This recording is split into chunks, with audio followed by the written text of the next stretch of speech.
The world is shifting, but the shape is not yet clear. This is the Israel-Gaza border. No ceasefire yet. Instead, the familiar smoke from explosions on the horizon. But there is hope. Hamas has just published the names of 3 hostages it says it will release, including the name of a young British-Israeli woman, Emily Damari. There'll be a new American president, second time round, tomorrow, the start of Trump 2.0. We'll be on the ground in Gaza, where so many lives have been destroyed. And we'll hear from one of the families anxiously waiting for news about the hostages. We'll be in Washington, D.C., where Team Trump have already started their celebrations. Priti Patel, the shadow foreign secretary, is there. And back home, Cabinet Minister Darren Jones is with us. How should the UK deal with an unpredictable American president? And one of the first things Trump will have to deal with at home is the catastrophe in Los Angeles. I've been speaking to the Oscar winner, Adrien Brody. It's a terribly difficult time for our community, and there's a lot of suffering in Los Angeles at the moment and a lot of uncertainty.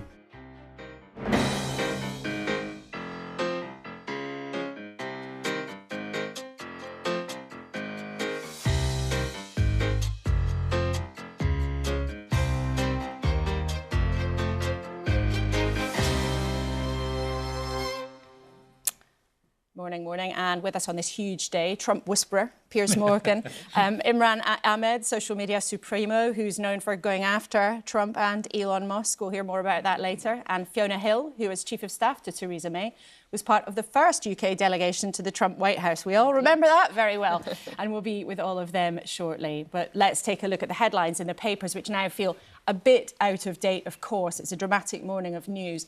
The Observer leads on fears for Gaza after a ceasefire. It's not yet clear now if that is going to come into force. It's been delayed.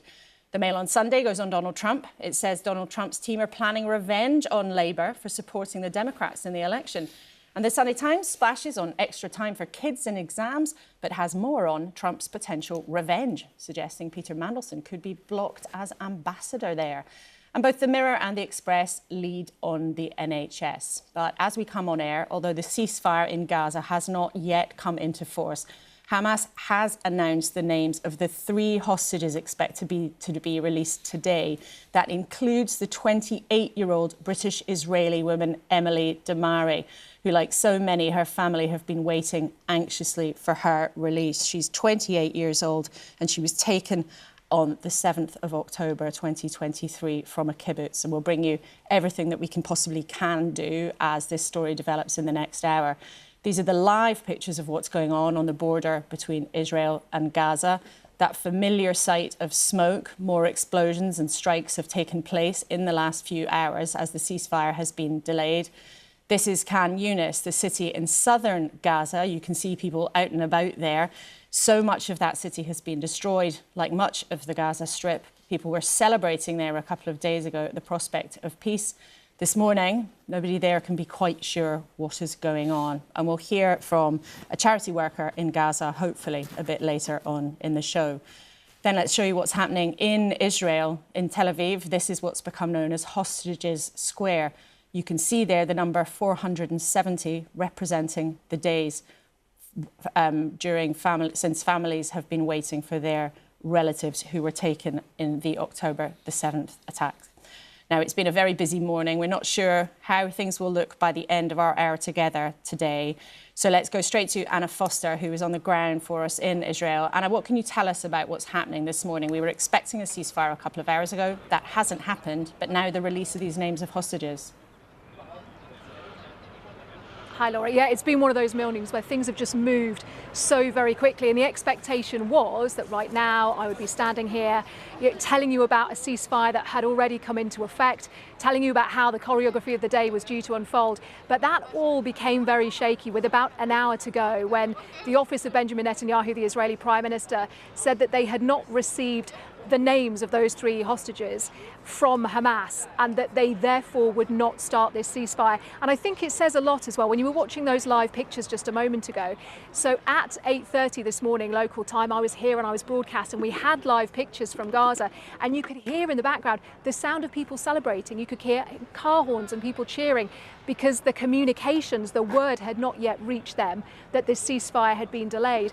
And then in the time after that, we saw again that view that you were talking about, so familiar to us now, looking across at Gaza, where at this point in time they shouldn't have been those big plumes of smoke anymore, but those airstrikes continued. So where we are at right now is that, as you said, those 3 names of Emily Damari, also Romy Gonen and Doron Steinbrecher, they have been released by Hamas on their Telegram channel.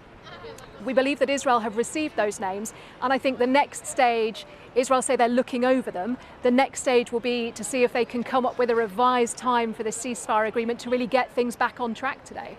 Anna, you've covered this story over the months. You've been to the region many times. Does it feel to you that people are confident that the ceasefire will come into force and it's a matter of time? Or does it still feel like it could all fall apart? Presumably the release of the hostage names is a positive step. Do you know, actually, Laura, that is such a good question, because I think confidence is often very low that things will happen as they were supposed to. And I think this morning is just a prime example of that. The fact that this deal, which is coming into force now in January, is pretty much the same one that the outgoing US President Joe Biden put on the table in May of last year. It has taken so long to get this through.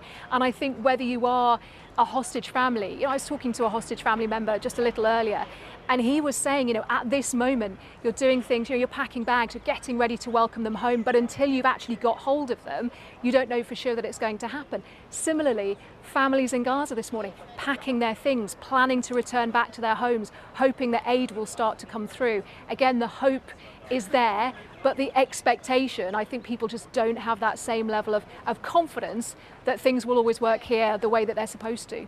Anna, thank you so much for joining us this morning. And of course, Anna and our colleagues will be reporting through the day on BBC News. Piers, firstly to you, this feels like one of these moments where there's so much peril and so much opportunity.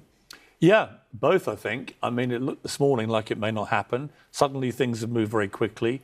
We've got the names of 3 hostages. God knows what their families must be feeling. And the ones, of course, of the hostages who've not been named, who are still there. So it's an appalling psychological drama unfurling for those families and those people. But the history is clear.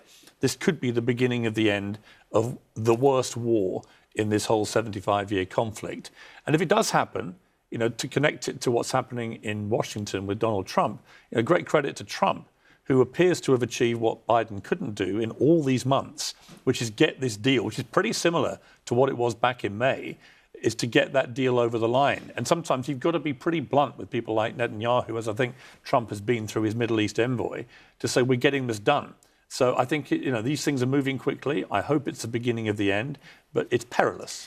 And Fiona, you work in security issues now. You were number 10 in the Home Office for a long time. What is it like in government at a moment like this where you can't be quite sure what's going on? Well, it's discombobulating, because anything can happen. And already this morning we can see nothing can be relied on by way of information. And one of the things that we do know is that the communications between certain parts of Hamas and the mediators, Qatar, are often delayed. So even if you do want to expedite, you've got a system that actually prevents you from doing that. And also to say, Laura, bearing in mind this is only stage 1 of 3 stages.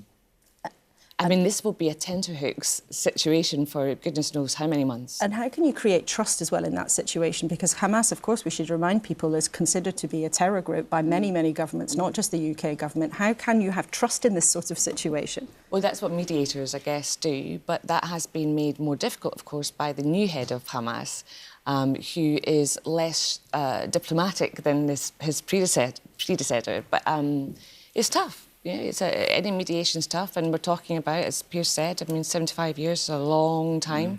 And we now have a new wave of young people who've suffered, who will now see the West in general as an enemy. That's just a byproduct of a war like this.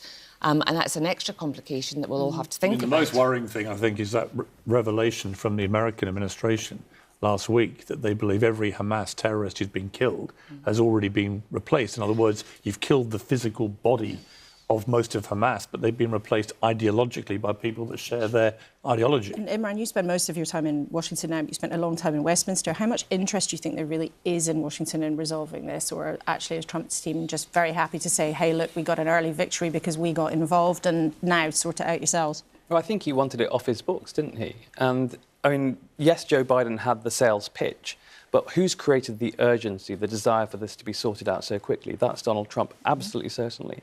So there's actually, I mean, this really is one of those incredibly unusual circumstances where two administrations, one outgoing, one incoming, have worked in a really, really sort of collaborative way to drive forward change that we all wanted. So that's a headline in itself. Biden and Trump, even through their proxies, have actually worked together to make this happen. Well, they clearly have. And I think, the funny thing about Trump is, I think he's misread all the time, this idea that he absolutely despises Biden and, thinks he's a terrible person. Actually, what they've been doing in the background is working together in this really collaborative way. And that's what makes Trump both so frustrating, because, of course, he's talking a bunch of nonsense about Joe Biden constantly and Kamala Harris and everyone else, but secretly he's been working with them in this incredibly collaborative way. OK, well, we'll talk a lot more about the psychology of Donald Trump later in the programme. All three of you will be back with you shortly. And later in the show, we'll be talking to Sharon Lifshitz, whose father is still in captivity. Her mother was also taken hostage, but she has been released. But we'll be hearing from her later in the programme. Darren Jones, Cabinet Minister, is with us on this very busy morning. Welcome to the studio. Is the UK government confident that the ceasefire is actually going to take place?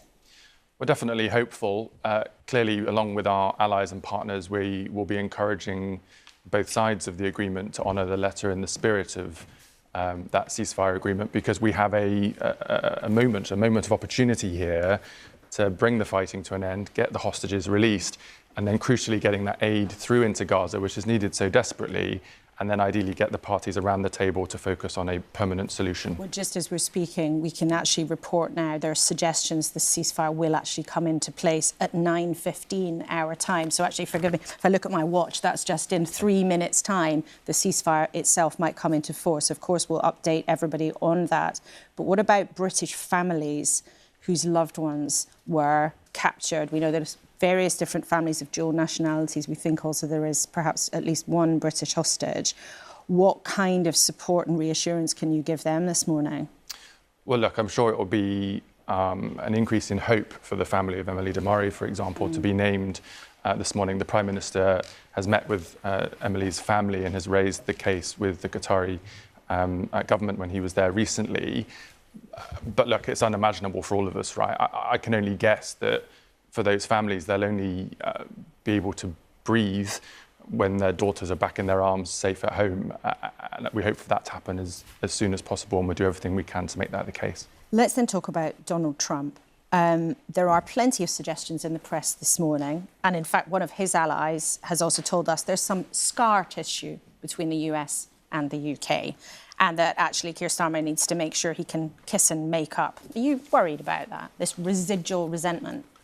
No, obviously the UK and the US has a long and deep-rooted relationship. And, I've said already this morning on another show, I think if you step back a bit from the detail and the rumours and the gossip, I just think Britain needs to be confident about itself and be strong in its position. We've got lots of great assets, lots of great capabilities. What we say in the world matters.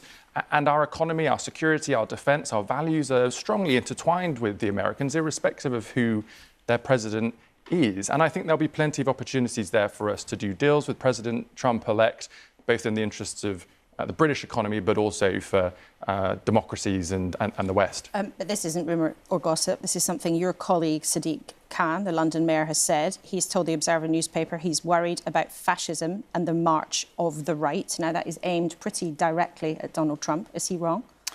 Yes, and I don't agree with that. President-elect Trump won an enormous election victory in the United States. As a democracy, we support democracy, and the American people elected Donald Trump and the Republican Party. So we why is the respect that senior mandate. Labour figure out there making that case?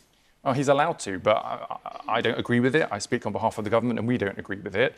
President-elect Trump has a important mandate in the United States, and we look forward to working with him in the interest of both of our economies. And are you confident that the Trump administration will accept Keir Starmer's pick of Ambassador Peter Mandelson to work with him? Yeah, I mean, look, this is the first time... Just to get that on the record, you're confident that Peter Mandelson is going to be accepted as Ambassador? Yeah, because look, for the first time in, I think, maybe 50 years, this is the first time that a British Prime Minister has picked a politician to be the ambassador in DC. We have brilliant diplomats, and Karen Pierce has done a brilliant job. But the reason the Prime Minister picked Peter Mandelson was because we want to do things differently. We recognise the important relationship between our two countries. There are lots of opportunities there on trade and the way in which our countries collaborate, whether it's on technology or on finance or on defence and security issues.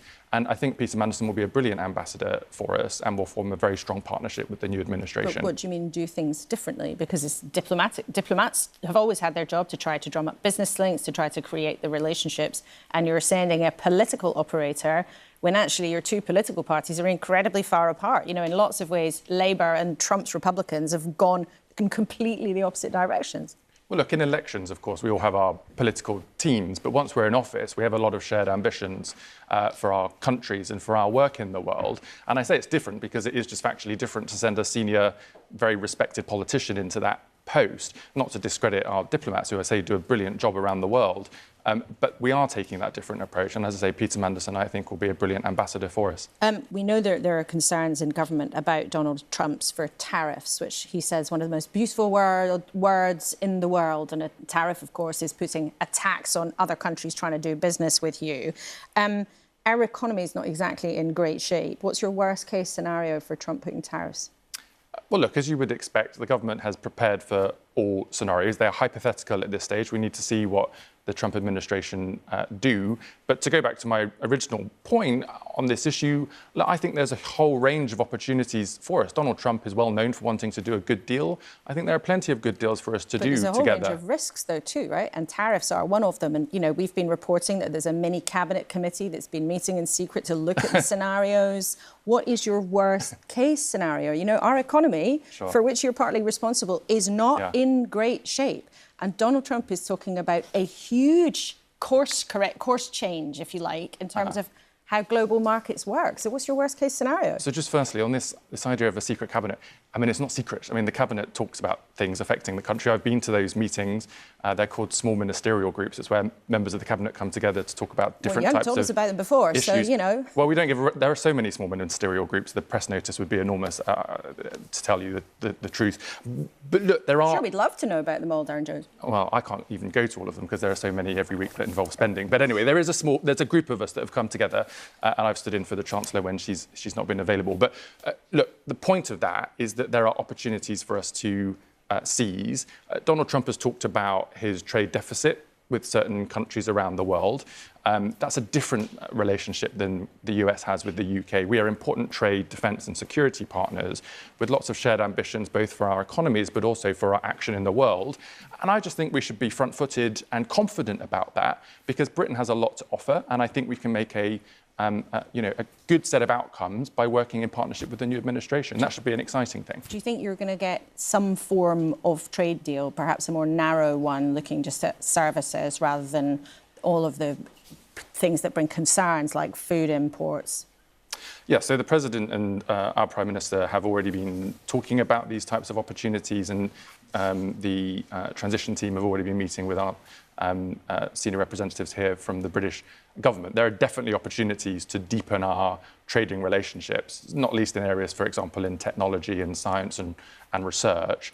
And we're keen to pursue those opportunities with the new administration. And I think that's something that could be a positive outcome. What about TikTok, which is a social media platform which is partly, it's owned by a Chinese company? There have always been suspicions about the Chinese government being able to scrape consumers' data from there. It's now been banned in the US. We'll see exactly what Donald Trump does about it. But would the UK government look at that? Look, we always keep all of these technology issues under consideration, whether it's for national security or data privacy concerns. We have laws in place and processes to do that. We have no plans right now to ban TikTok from the UK, so we won't be following the same path that the Americans have followed, unless or until at some point in the future there is a threat that we are concerned about in the British interest, and then we'll, of course, keep it under review. But given how close our intelligence and security relationships are with America, if it's the American view that it's too dangerous to have that platform in the country, why shouldn't the UK take that view too?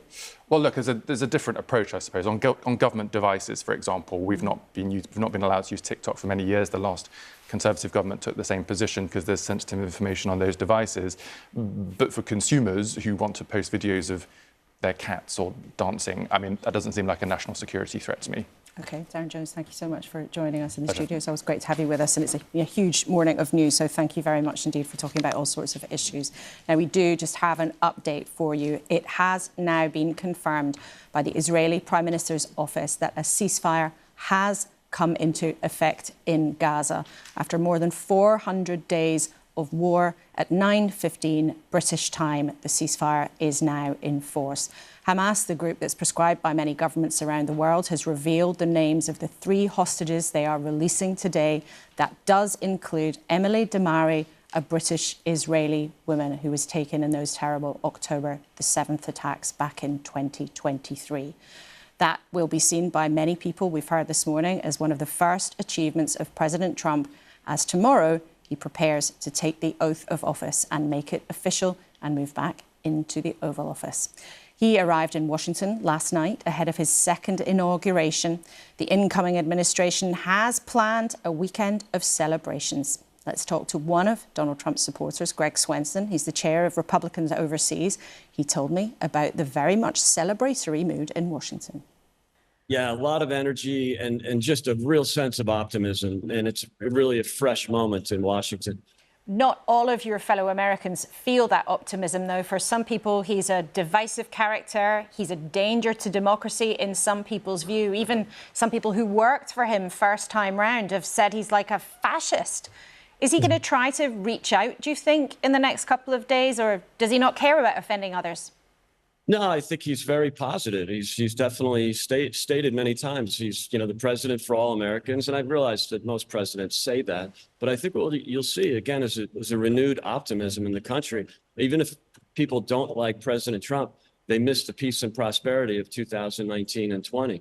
So I think there's, a lot of people have come around. If there are some people that think he's, a threat to democracy or a fascist, that's, I think, just one small wing of the progressive left. So I think everyone's going to calm down a little bit. And again, there's so much optimism about Monday and the new administration. But not everyone's optimistic about having the first convicted felon in the White House. And not everybody in the Republican Party thought it was appropriate to send him back to the Oval Office. You'll notice, Laura, none of these indictments came until after President Trump announced he was running again in very late 2022.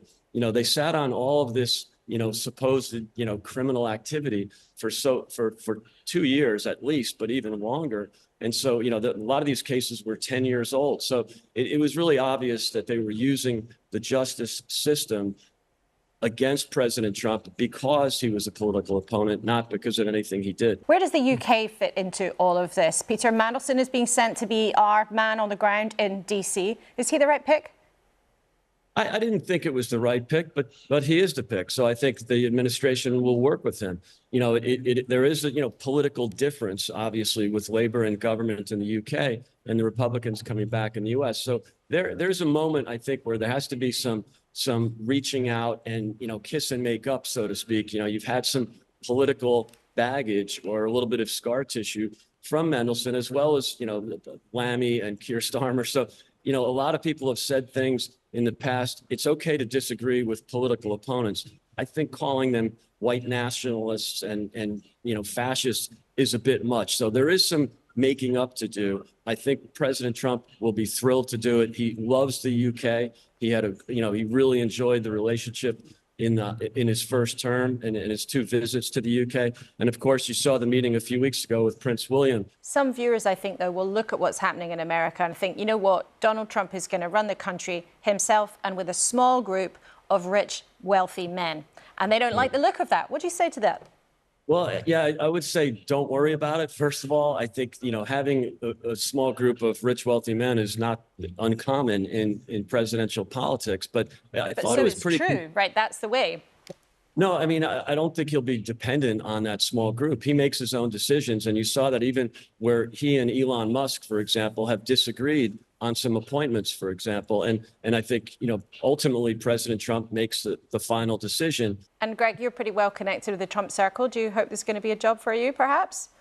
I'm not sure about that, but I'm happy to serve, and it's great being here in Washington.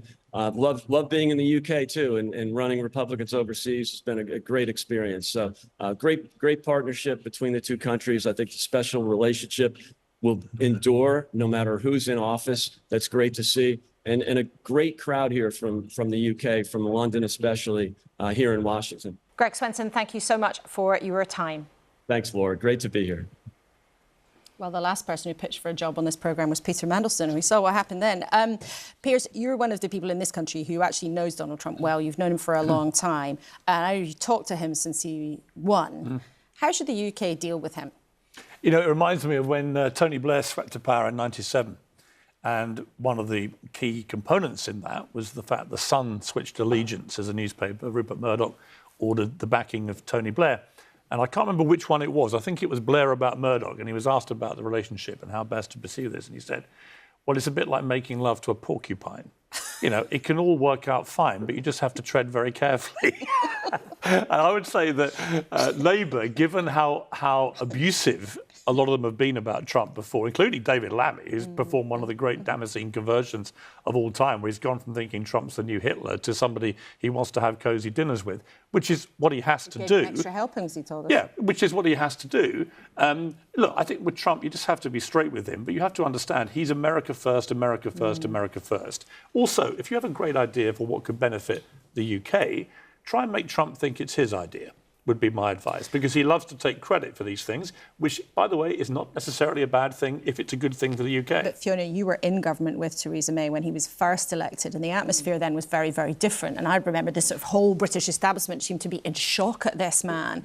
British prime ministers have to deal with Donald Trump. Successive ones have done. What was it like dealing with him? Do you know, honestly, Laura, it was perfectly fine. We accepted that he was president, and that's what you have to do. We're all grown-ups in the room here. We're all there to lead countries, and that's what we are paid to do. And he was very receptive. He's very direct, which, as a Scot, Laura, we like a bit of direct. And he's intelligent.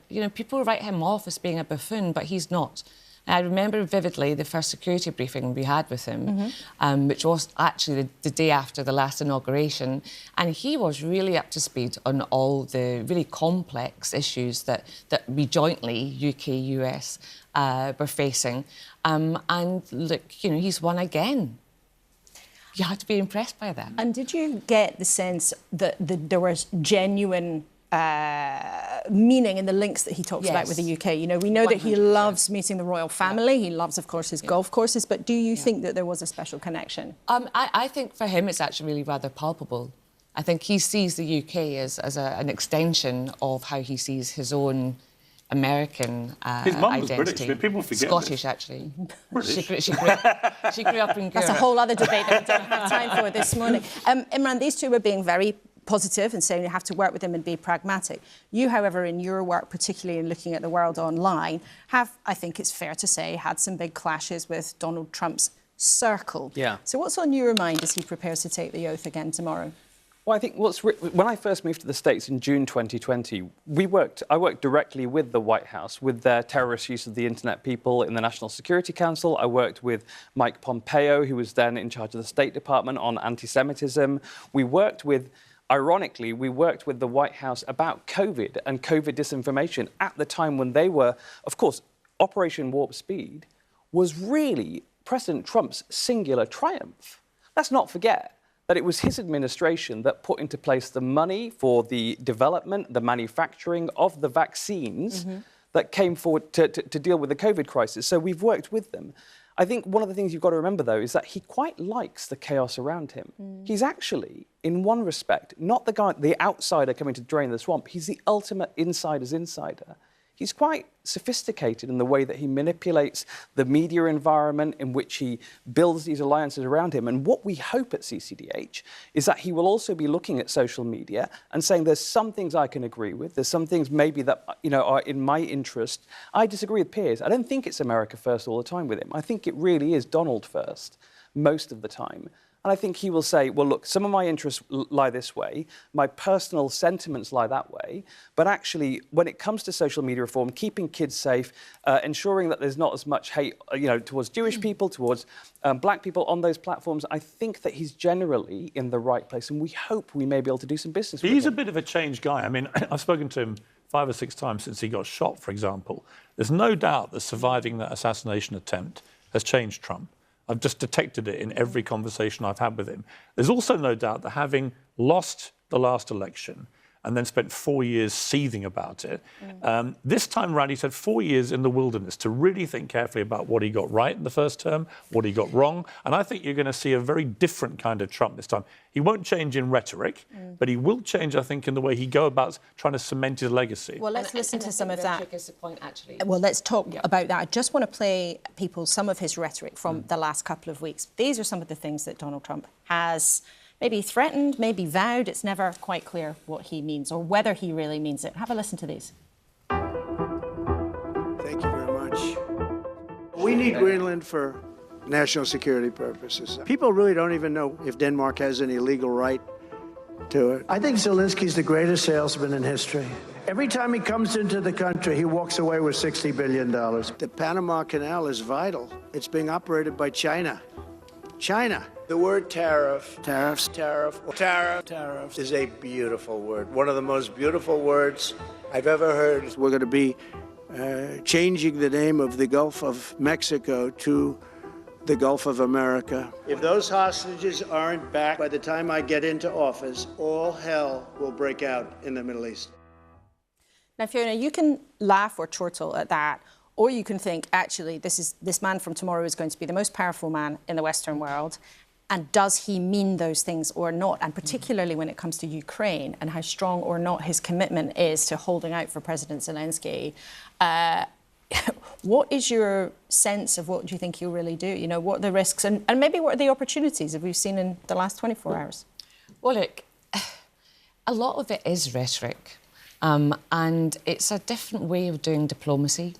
And that is the challenge for the establishment of diplomacy, if you like. Reading between the lines, what's he trying to achieve? So, for example, when he talks about America first, he's not a silly man. He knows that America, whilst one of the biggest economies in the world, is still reliant on other countries and still needs global order and global security. So I think, going back to the original question, how does the UK manage him, and I don't think there is any necessarily managing him, but how do we deal with him, is that whether you laugh at what he says or take it seriously or not, there's always something behind it. But there is a huge anxiety about the approach he might take to Ukraine, and it's changed. You know, he used to say, "I want to end the world on the war on day one." Now they talk about 3 to 6 months. From your security briefings, and this is what you do now for a living, what's your take on what his plan really is? Well, I don't think that he would say that he can win a negotiation publicly on Ukraine unless he had had previous conversations. He must know, I believe, that Putin has got a set of demands, but also compromises. It's tough because, of course, the biggest question for Ukraine and for Russia is whether NATO will basically publicly say that they will not allow entry of Ukraine. And that has been a red line for a long time. But look, you're talking about opportunities. One of the things that has emerged from the invasion of Ukraine is a completely different defence sector, because they have been going over usual procurement procedures because of the very nature of the threat. That has led to a whole new defence industry, which, by the way, America is about to seize. We have elements of it in the UK right now, and that is what we need to understand as a new lever of diplomacy with America. We're short on time today because there's so much breaking news, but just, do you think, Imran, that Donald Trump being back in the White House makes the world a safer or more dangerous place? I think it makes it a much more chaotic place and a much more confusing place. One of the things that Peter Thiel said about, who's a great mega billionaire tech investor, he said in the first Trump presidency, take him seriously, but not literally. I would see it a different way. I mean, I saw the first Trump presidency as sort of the good, the bad, the ugly. You had the ugly, which was a lot of the rhetoric. You had the bad, which was some of his policies were, you know, things like tax cuts for billionaires at the expense of the American middle class and working class.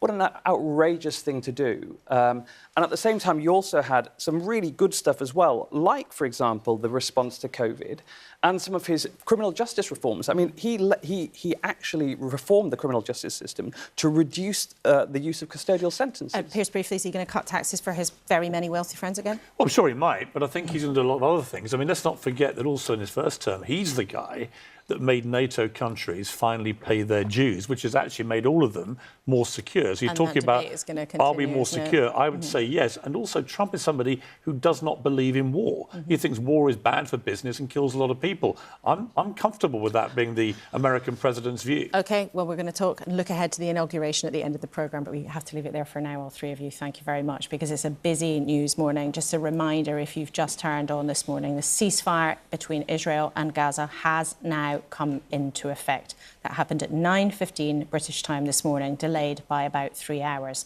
But it finally happened after Hamas released the names of the 3 hostages that they will be releasing.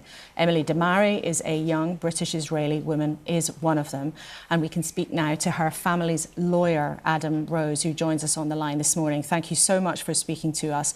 You've been in touch with the Damari family this morning. How are they? I think they're just waiting. They're waiting to have absolute confirmation that Emily is coming out.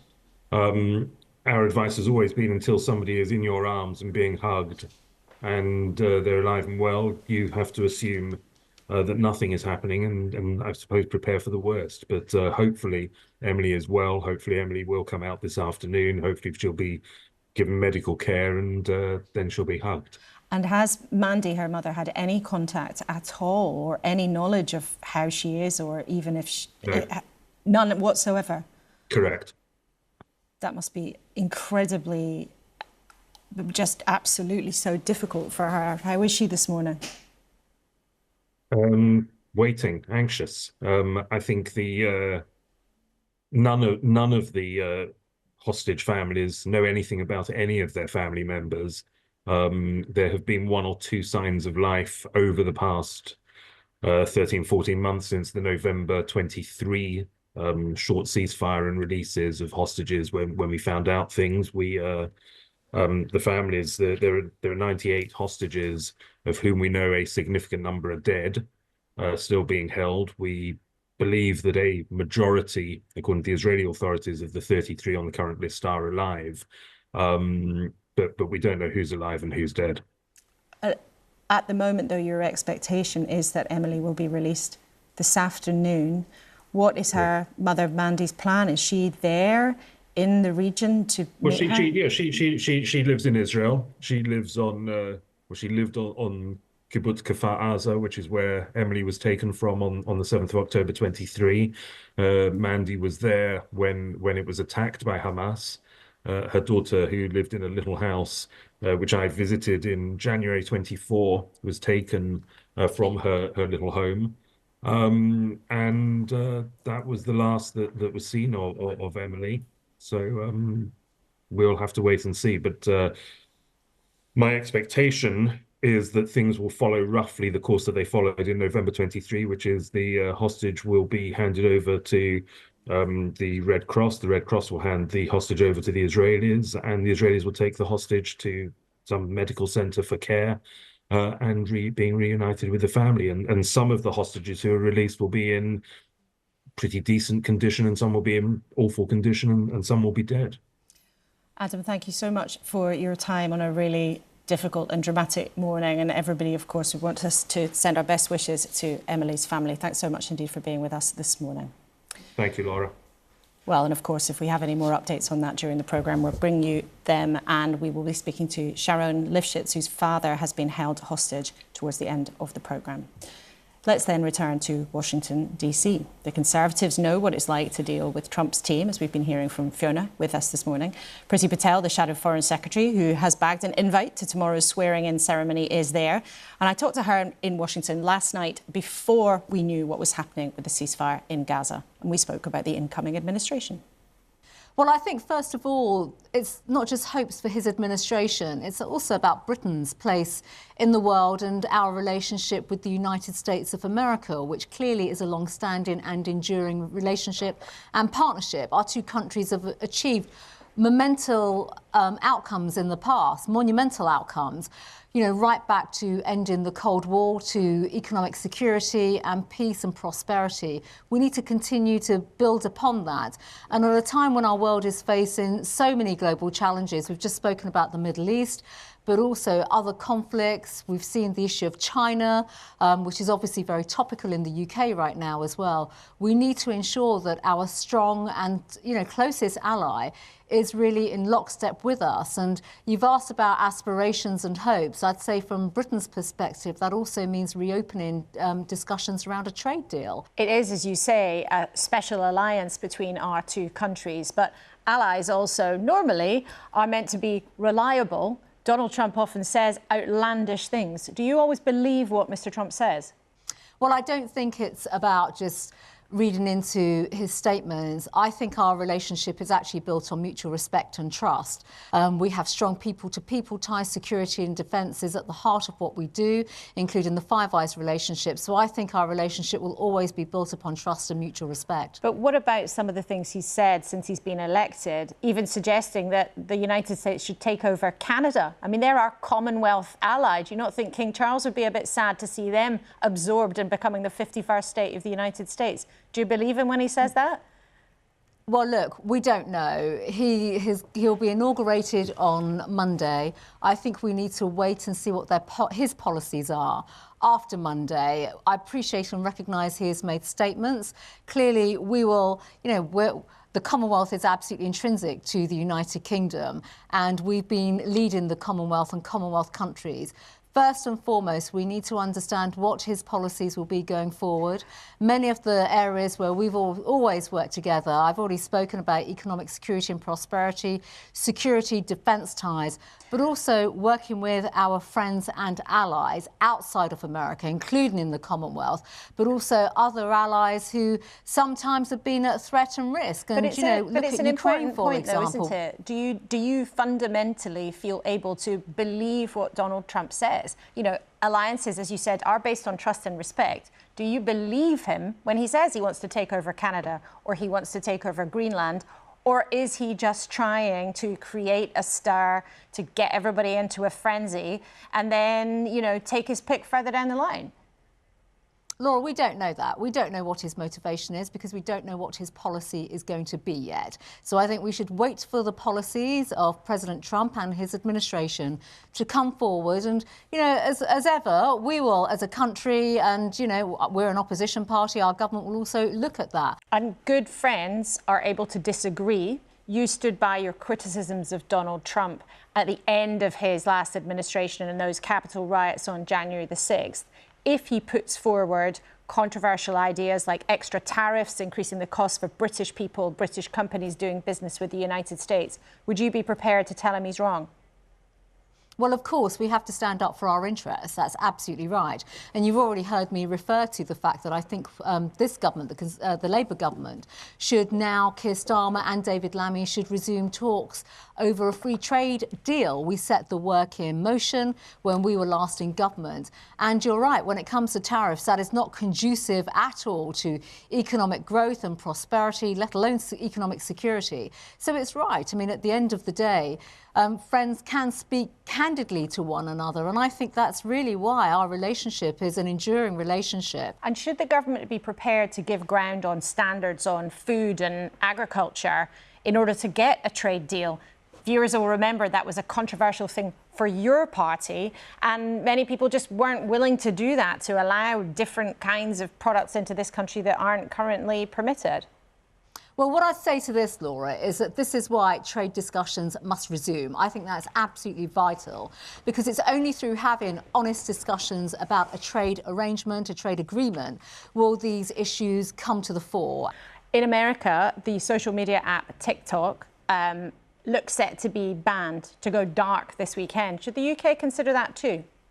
Well, I've always said this, and as a former Home Secretary, I've looked at online platforms and the permissive nature of them. But of course, when it comes to TikTok, specifically, it is, linked to China, and we have a very, very clear approach, not just from my party, but also in the UK, in terms of China and some of the national security and, dare I say it, just the day-to-day security concerns that their platforms bring to our country. So I think it's fair to say we will be following what is happening in America with regards to TikTok on many of the concerns that are being raised over here. So should it be banned then? Are you considering it? So look, no, I'm not considering it. We should always be looking at what other countries are doing. It's too binary to say, should we just ban this in the UK? We have to look at the concerns that are reflected overseas, so here in America, learn some lessons and take some of those considerations into our own judgment before we come up with policy ideas. Your leader, Kemi Badenoch, said this week that there was no plan for how to make Brexit work. You were one of the leading advocates for vote leave. Do you think you should apologise? She says that you didn't have a plan. Well, first of all, we had plans around Brexit. You will remember the Withdrawal Act. You will also remember, Laura, as the British people will as well, the British public, the Acts of Parliament that went through, because we had to legislate, first of all, to start the Brexit process going forward. But Kemi Badenoch says you didn't have a plan. She's your leader now. She said that the Brexiteers didn't have enough of a plan to make it happen. There's a distinction. There's a distinction between saying we didn't have a plan to actually put in process the legislation that led to the enacting Brexit. So there's a distinction between the two. So in terms of long-term sustainable proposals, Kemi is right to recognise that clearly, wider plans needed to be put in place. Priti Patel, thank you so much for joining us from Washington, D.C. Thank you. Thank you, Laura. Well, one of Donald Trump's big tasks will be to manage the fallout of the California fires. Firefighters are still at work in Los Angeles. Thousands have lost their homes, including wealthy celebrities and stars. Oscar winner movie star Adrian Brody told me about the catastrophe for the film community. And alongside director Brady Corbett, he told me about his new film, The Brutalist, which already has 9 BAFTA nominations. And he happens to be tipped for another Oscar too. These are yours, yes? Yes. All of them? Yes. Tell me, why is an accomplished foreign architect shoveling coal here in Philadelphia? I'm afraid it is not so simple. There was a war on, and yet many of the sites of my projects had survived. This is a journey of a man fleeing persecution and the horrors of World War II and coming to America. And my grandparents and my mother's parents and my mother also fled Hungary under similar circumstances. And so that story in particular is very intimate to me.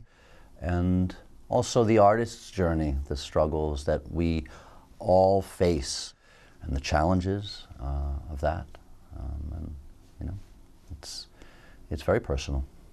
And Laszlo, who's an incredibly talented architect, who is a real struggle to get back to his vocation, he has an incredibly difficult time. But watching the film, it's an incredibly physical experience that you watch. I know in one of your earlier films, The Pianist, where you also play a Holocaust survivor, you ended up saying afterwards you had a form of PTSD, you'd lost so much weight in order to portray that character. What was it like this time? I mean, did you feel the same kinds of pressures? I'm older now, and I've lived a lot, and I'm very grateful for the many experiences, the good and the bad. And there were very specific requirements in The Pianist to really, as a very young man, to have one individual represent the horrors and loss of 6 million people is an enormous task. And there was a physical transformation that was necessary, and there were other aspects. I had to learn Chopin, etc. And I feel all that work that I did to understand, to attempt to connect with that time in history, paved the way for an understanding of Laszlo's backstory, which I think was crucial to this movie. Well, perhaps you can help your husband sound less like he shines shoes for a wage. Haven't you told them anything about me? Laszlo, how long have you been here now? 4, 5 years? You have no excuse anymore. I'm sorry, I got a little carried away there. Will you please pass that back? It is an incredible performance. There's another incredible performance by Guy Pearce, Brady, who plays the villain. Uber capitalist, he's a sexual predator, he's unscrupulous, he behaves appallingly almost to everybody in the film while making huge amounts of cash and behaving as he pleases. Is there a message in that character to modern America? Well, you know, listen, the film is made in the style of a 1950s melodrama. You know, it is, it has a capital A antagonist, and it is all taken to very, very operatic extremes. I always worry about, you know, movies with a message. You know, it can easily turn into a piece of propaganda if you're not really careful. So no, I'd say it's more of an exploration of those themes and about the tug of war between art and commerce, which, you know, are reliant upon one another, and yet, of course, you know, they're frenemies. They're frenemies. And in terms of the success of this film, you've had a huge number of BAFTA nominations. The film is being hailed as a masterpiece. It is an incredible thing to watch, both in terms of its look and its style and the performances on screen. What do you think about your Oscar hopes, Adrian? You're already being touted as a high, hot tip for leading actor. Well, look, I appreciate you saying that, and I appreciate and am immensely humbled and grateful to BAFTA for the recognition of all the enormous creative efforts by so many people that made this movie so special. It's a particularly somber moment for me. I must apologize because it's a terribly difficult time for our community, and there's a lot of suffering in Los Angeles at the moment and a lot of uncertainty, and so it's hard to feel celebratory right now amidst such hardship. Yeah, an award ceremony is not our top priority at the moment at all, but we will go and support our community, you know, whenever they're ready. Adrian and Brady, thank you so much for speaking to us today, and good luck with the film. It is an incredible experience to watch, and we're grateful for your time today. Thank you for having us. Thank you very much. And The Brutalist, their film starring Adrian, opens across the country on Friday. Now, as we've been hearing this morning, Hamas, the group considered a terror group by many governments, has released the names of 3 hostages expected to be released today as part of the ceasefire deal with Israel. But there is an agonising wait for so many other families. One of them is Sharon Lifshitz, who's with us this morning in the studio. Your 86-year-old mum was taken hostage. She has then been released. But you are waiting now today for news of your father, Oded. I can't imagine how you are feeling. Can you tell us what it feels like this morning? So we just had the list of the women, and it's incredible to imagine that Emily will be hugging her mum Mandy today. That's wonderful. We have Arbel, that is from my community, we are desperately waiting for. I understand that in a week's time we will know who is dead and who is alive. And maybe at that point we would be a little bit wiser. It's a roller coaster. It's very hard to describe it. It normalizes something that you really see people go through, a minuscule amount of it on, you know, TV, and you kind of think, yeah, that's it's a game. It's almost hard to explain how it plays on your soul. Do you have any indication, as things stand, that your father is alive? No. We knew he was alive in Gaza in late October 23. It's now over 400 days later. We don't. He was frail and he was shot in the hand. His chances are not great, but we will know. What's it like to live with that uncertainty? It helps to be part of a community and a group of families and to know that some people will get their loved ones back. So I think that we have really gone so close, so many of the families. And so this is a silver underline. And I think it's very strange not to know the fate of your loved ones. It's very strange to be so separated, to not know what they think and feel and go through, not to be there for them.